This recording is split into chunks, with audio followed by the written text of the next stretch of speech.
We've got another update right now on that breaking news. We're following a deadly house fire in Springfield. One person there was killed, 3 others were injured, and our Micah Neen is at the scene now. Mike? It's still a very active scene. I understand, Kelly and Melanie, that the fire investigators are currently inside the structure and around the structure doing their preliminary investigation, looking into a cause. But here's the latest information we just got from the fire chief here on the scene just minutes ago. There was one male victim who died. He was rescued from the home, suffering from life-threatening injuries, transported from this scene, but again was declared dead. We know that there were multiple residents who were living here and treated for injuries. As many as 6 people may have been inside this home during this fire. We do believe that 3 others were transported to area hospitals. We don't know their age or genders. We don't know their medical conditions, but the fire chief did say, with the exception of that one fatality, that all other victims do not have life-threatening injuries, that they are expected to survive. Not only are fire investigators here on the scene, but the Red Cross is here assisting, ready to assist those displaced residents. And we should just go back and orient our viewers. This is a 5600 block of Southampton Drive in Springfield, just off Rolling Road, about a mile away from Braddock Road in Southampton. And we've been talking here in the Kings Park neighborhood with residents, witnesses of this fire, this early morning fire, again a fatal fire, and some multiple residents displaced. Among those we've been talking to Danielle Curtin and her 2 children, Caitlin and Aaron. And I just want to tell you, have you tell our viewers what you heard this morning that brought you outside your home. Danielle, why don't we start with you? Well, it was around 6 o'clock. I wake up to wake my kids. It was about 6:02, and I thought I heard noises outside, and I wasn't sure what I was hearing. It could have been an animal. It could have been just, I'm not sure.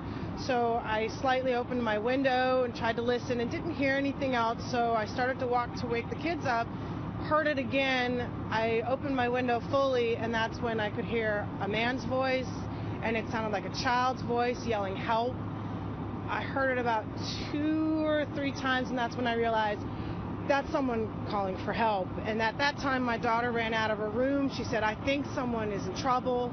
We went to the window, and you could see light in the back of the house, and it was flickering, and that's when we realized that's a fire. And we should say, you live around the corner. You don't live just across the street. So the pleas for help were desperate and very loud. And we should also say, at this point, fire investigators don't believe children were involved. But you were saying it sounded like a child or an animal. That was how desperate they were to get help. Caitlin, tell me what you saw when you came outside. You saw one of the victims being rescued. Yeah, I saw him actually being carried down the ladder by 2 fire marshals, and then carried across the street, and then on the corner, and then I saw him put into the ambulance. And then the 2 others walk into the neighbor's house. And that was all I really saw. And I could see the flames coming out of the house. But by then, it was just kind of, dark smoke. They had kind of put out the flames, most of them, at least. This is very surreal for you to witness all this. Yeah, I've never seen a fire in person, like a house fire in person. So it was pretty real. Aaron, you also heard those pleas for help. How would you describe it? It was scary, and I was worried. My mom and sister, they were really worried. I was downstairs watching the fire from my window the whole time because it was like really a loud and weird explosion too.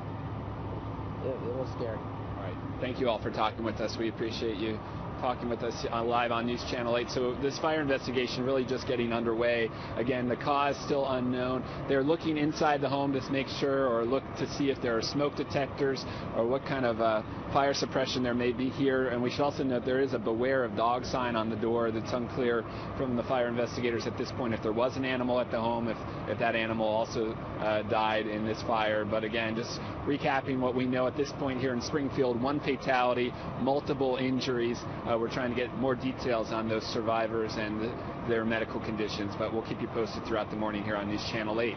Reporting live in Springfield, Mike Kinney, News Channel 8.